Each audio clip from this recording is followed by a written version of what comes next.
Hello everyone, welcome to solution hub. आज की video में हम पढ़ने वाले हैं मैकबेथ नाम के प्ले के एक्ट 1 की समरी, जिसे कि लिखा है विलियम शेक्सपियर ने। इस प्ले का पूरा नेम है द ट्रेजेडी ऑफ मैकबेथ, यानी कि एक ट्रेजेडी है, कॉमेडी नहीं है, ये आपको ध्यान रखना है। तो चलिए शुरू करते हैं इसके एक्ट 1 की समरी को। एक्ट 1 के अंदर मैं आपको ऑलरेडी बता चुका हूँ कि इसमें टोटल 7 सीन आने वाले हैं। ये प्रीवियस वीडियोज़ में मैं बता चुका हूँ। अगर आपने वो वीडियोज़ नहीं देखी हैं तो डिस्क्रिप्शन में मैंने मैकबेथ के प्ले की पूरी प्लेलिस्ट का लिंक दे दिया है। उसमें आपको सारी वीडियो जो है मैकबेथ से रिलेटेड जो है वो मिल जाएंगी, तो वो लिंक जरूर चेक कर लीजिएगा। तो चलिए अब समरी को स्टार्ट करते हैं। एक्ट 1 की क्या दिया गया है? एक्ट 1 की समरी में हमारी स्टोरी स्टार्ट होती है यहाँ से, और स्टोरी को इंट्रोड्यूस कौन करती हैं? 3 विचेस जो है स्टोरी को इंट्रोड्यूस करती हैं। ये तीनों विचेस अपनी अपीयरेंस को दिखाती हैं, वहाँ पर आती हैं, तभी वहाँ पर पूरी बिजली चमक रही है, बादल बढ़िया से गरज रहे हैं, और स्कॉटलैंड का ये सीन है। और वहाँ पर ये हीथ पर खड़ी हैं 3 विचेस, हीथ पर, यानी कि कहीं पहाड़ी पर खड़ी हैं। और वहीं पर क्या है, स्कॉटलैंड के अंदर युद्ध भी चल रहा है, एक लड़ाई चल रही है, बैटल चल रहा है। और ये तीनों विचेस कहती हैं कि जब ये युद्ध समाप्त हो जाएगा ना, युद्ध जीते जाएंगे और हारे जाएंगे, उसके बाद हम मिलेंगी।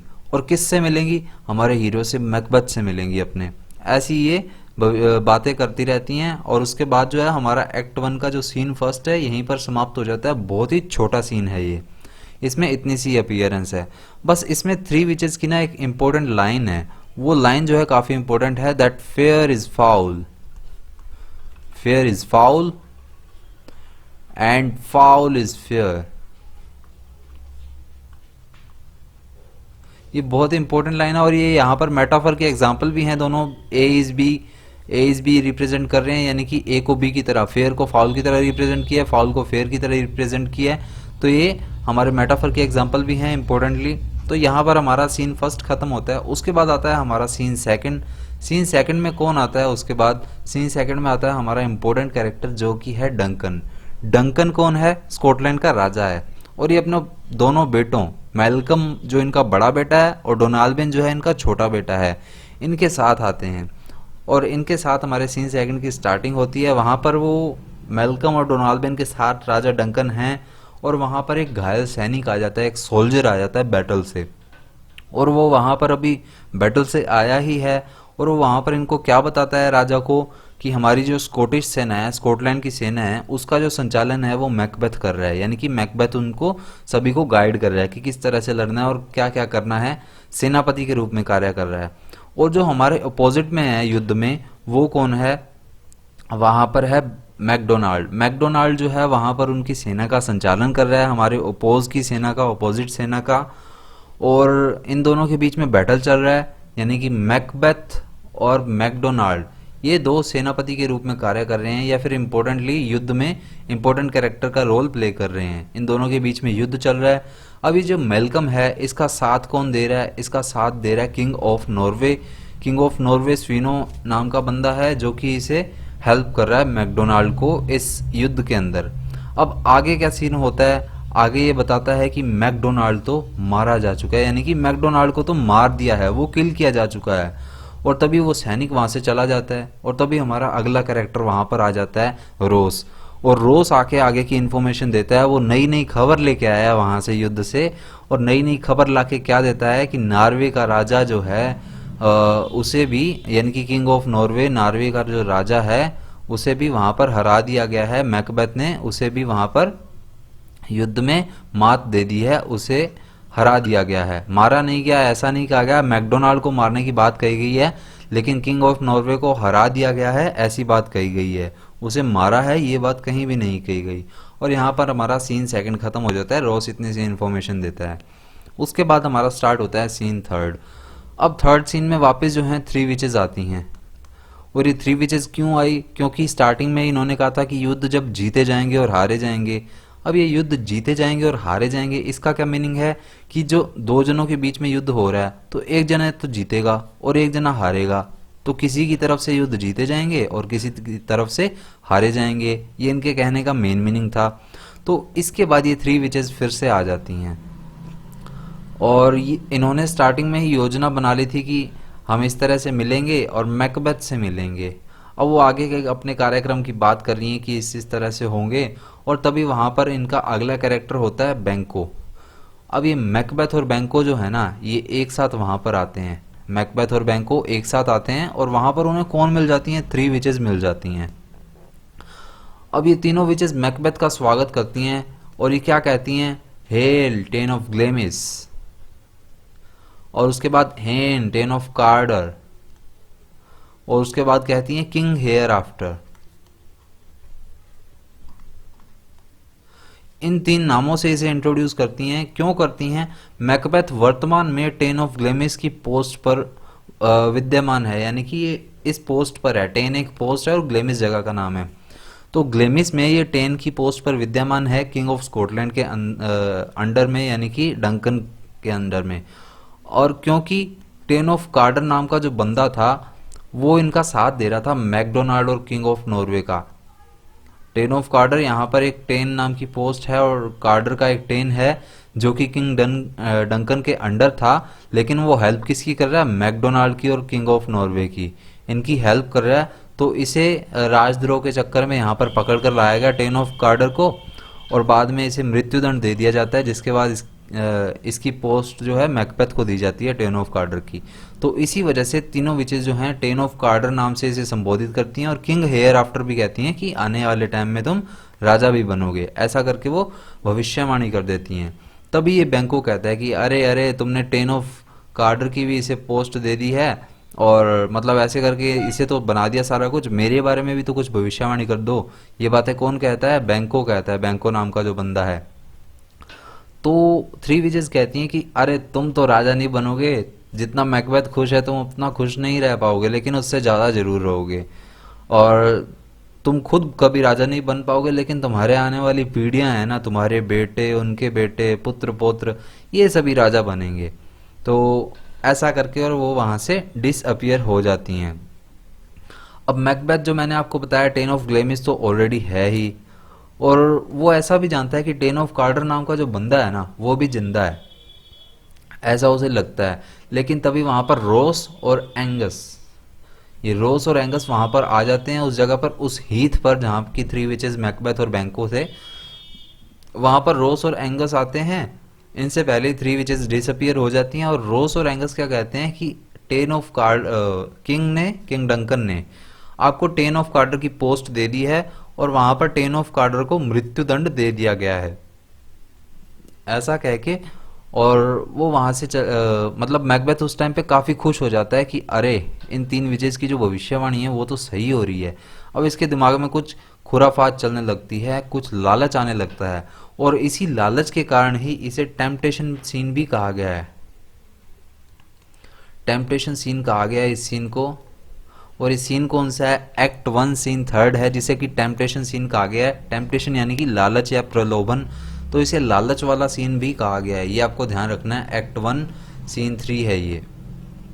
अब मैकबेथ टेन ऑफ ग्लेमिस था, टेन ऑफ कार्डर बन गया। अब इसके दिमाग में आ गया कि राजा कैसे बना जाए, उन्होंने कहा था तुम राजा भी बनोगे, तो राजा कैसे बना जाए, ये बात वो सोचने लगता है। अब टेन ऑफ कार्डर वो बन चुका है, उसके दिमाग में काफ़ी खुराफात बनने लग जाती है कि राजा कैसे बनूंगा मैं, और किस प्रकार से राजगद्दी को प्राप्त करूंगा, कैसे कैसे करूंगा, ये सारी बातें उसके दिमाग में घूमने लग जाती हैं। और एक बात और है जो कि रोस और एंगस के आने से पहले मैकबेथ कहता है, वो बात क्या है जो मैंने आपको पहले सीन के अंदर बताई थी, fair is foul and foul is fair, जो कि 3 विचेस की स्टेटमेंट थी, उसी को रिलेट करते हुए ये बोलता है so foul and fair a day I have not seen. ये यहां पर रिलेट होती है बात फाउल एंड फेयर, और फेयर एंड फाउल की बात तो ऑलरेडी कर चुकी हैं 3 विचेस, और मैकबेथ की स्टेटमेंट आती है एक्ट 1 सीन 3 के अंदर, that so foul and fair a day I have not scene, कि इस तरह का दिन मैंने आज तक नहीं देखा है, जो कि फाउल भी है और फेयर भी है, यानी कि अच्छा भी है और बुरा भी है। इस तरह से मैंने ऐसा कोई दिन आज तक नहीं देखा है। अब इसमें एक दूसरी इंपॉर्टेंट बात आती है। वो दूसरी इंपॉर्टेंट बात इस सीन के अंदर क्या है कि इसमें मैकबेथ और बैंको है ना, इन दोनों के नेचर को रिप्रेजेंट किया जाता है। नेचर को किस तरह से रिप्रेजेंट करते हैं? अब बैंको का विश्वास है, बैंको को ये विश्वास होता है कि ये जो 3 विचेस हैं ये है भी सही या नहीं है, ऐसे हमें मतलब ऐसे थोड़ा सा ऐसे डिसअपियरेंस ही हुई है इनकी अचानक से, ये सच में आई थी या नहीं आई थी, ऐसा उसे भ्रम हुआ है कहीं, ऐसा तो नहीं हुआ कुछ।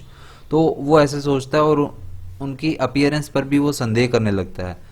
लेकिन मैकबेथ जो है उस टाइम काफ़ी निराश हो जाता है कि अरे ये 3 विचेज इतनी जल्दी क्यों चली गई, अभी तो मैंने इनसे अपने बारे में और भी बहुत कुछ सुनना था, आगे क्या होगा किस तरह होगा ये भी सुनना था, लेकिन वो तो इतनी जल्दी चली गई। इस बात पे मैकबेथ को काफ़ी निराशा होने लगती है और इसी तरह हमारा एक्ट 1 का जो सीन 3 है ये भी यहाँ पर एंड हो जाता है। और इसमें मैकबेथ की important statement so foul and fair a day I have not scene जो है इसके अंदर आता है। और उसके बाद हमारा एक्ट 1 का सीन 4 शुरू होता है। अब वहाँ पर ये जो किंग डंकन है ये फॉरेस्ट के किले में है, ये आपको ध्यान रखना है, फॉरेस्ट के किले में ये बैठा है जहाँ पर किंग डंकन रहता है। जैसे टेन ऑफ कार्डर बना है और मैकबेथ, तो कार्डर एक जगह है उसका यहाँ पर इसे टेन बनाया गया, उसी तरह डंकन जो है वो किंग ऑफ स्कॉटलैंड है और उनका जो कह सकते हैं राजधानी कह सकते हैं एक तरह से हम, वो राजधानी कहाँ है, फॉरेस्ट के अंदर है।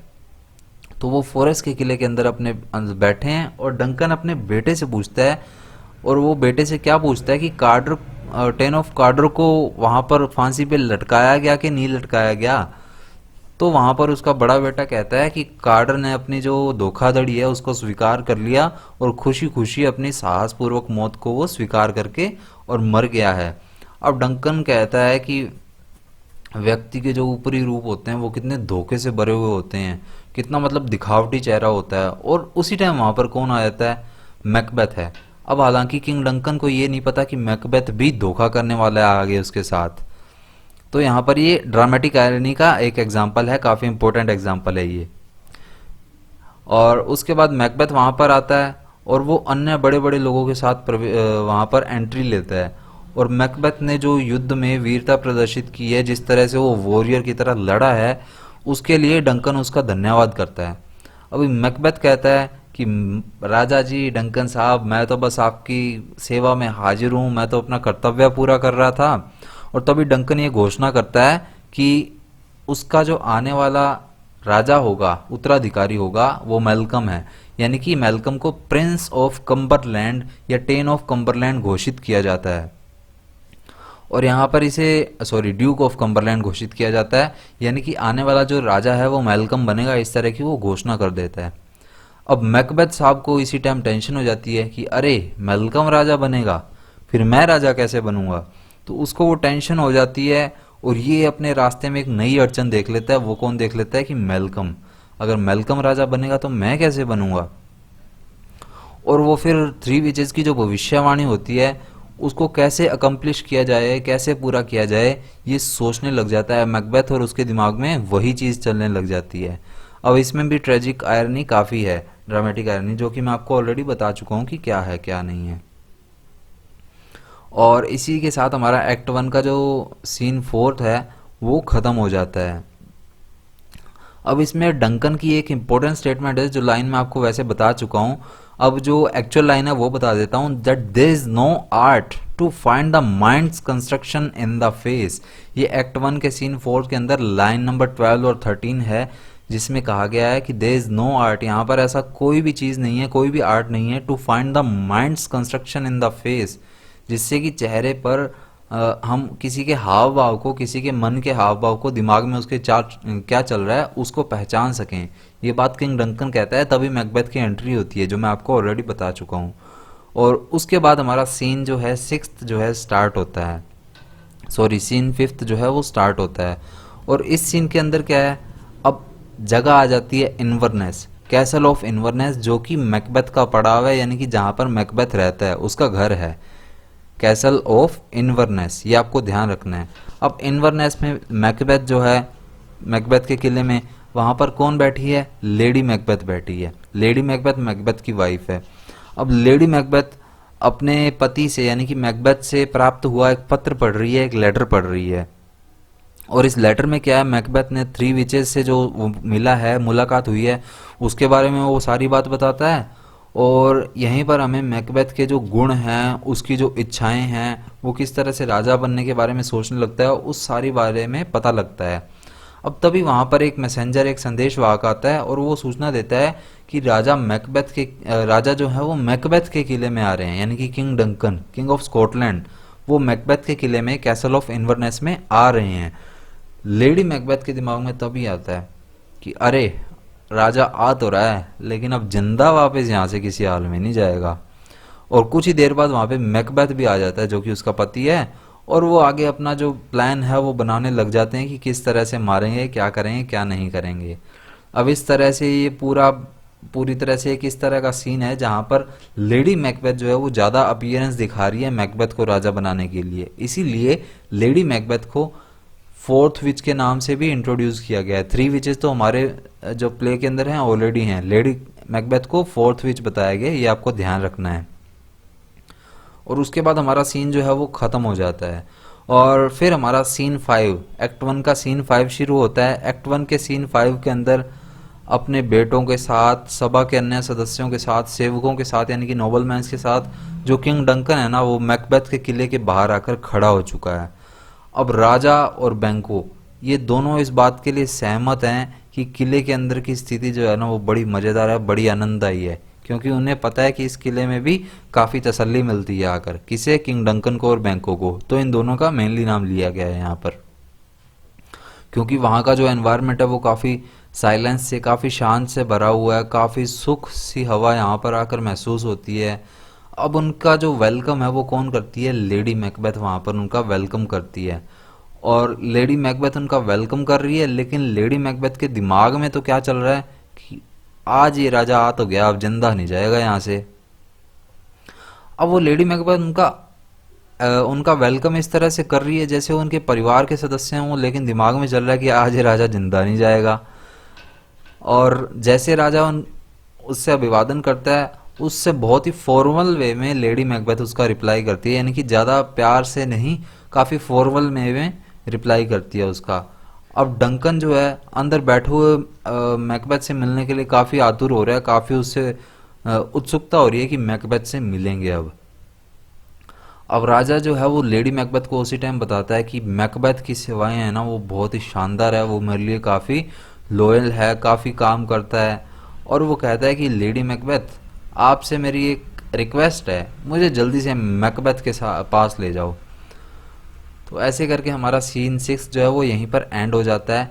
अब ये सीन 6 जो है ना, इसकी स्टार्टिंग थोड़े म्यूजिकल वे से हुई है, क्योंकि पहले शोरगुल, काफ़ी भीड़ भड़ाके, लड़ाई वगैरह, युद्ध वगैरह, हत्या की बातें हुई हैं, उससे थोड़ा सा रेस्ट मिले, इसीलिए विलियम शेक्सपियर ने इसके सीन 6 में स्टार्टिंग में थोड़ा म्यूजिकल इंट्रोडक्शन दिया है, यानी कि गीत से, एक म्यूजिक से इसे स्टार्ट किया है। और इसके साथ हमारा सीन 7 जो है वो स्टार्ट हो जाता है। अब ये काफ़ी छोटा सीन होता है।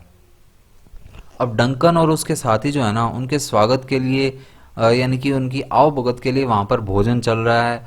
अब मैकबेथ भोजन से उठकर एकदम से आ जाता है और वो वहाँ खड़ा हो जाता है, और वो इमेजिन करने लग जाता है कि कैसे मारूंगा मैं उसे। वहाँ पर चाकू वगैरह भी दिखाई देता है जिससे कि वो मारेगा आगे जाकर।